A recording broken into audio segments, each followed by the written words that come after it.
Israja dhe Miraxhi është udhëtimi i pejgamberit sallallahu alaihi wasallam për një pjesë të vogël të natës nga Mesjidul Harami, nga Meka, deri në Mesjidul Aqsa në Palestinën e sotshme, dhe nga Mesjidul Aqsa pjesa e dytë e udhëtimit, Miraxhi, ngritja në qiellin, mbi qiellin e 7 tek takimi i Allahut xheleshanu. Mësmiri e përshkruan Allahu xheleshanu këtë udhëtim, ku thot: Subhanalladhi asra bi 'abdihi laylan min al-masjidil harami ila al-masjidil aqsa. Qoft lavdëruar Allahu xheleshanu, i cili për një pjesë të vogël të natës robin e tij, pra Muhammedin alayhis salam, e barti nga Mesjidul Harami, prej Mesjidul Harami deri në Mesjidul Aqsa,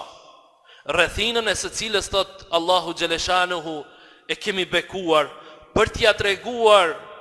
disa nga argumentet tona pra pejgamberit ton Muhammedit alayhis salam.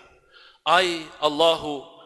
me të vërtet dëgjon dhe sheh gjithçka, thot Allahu xheleshanu.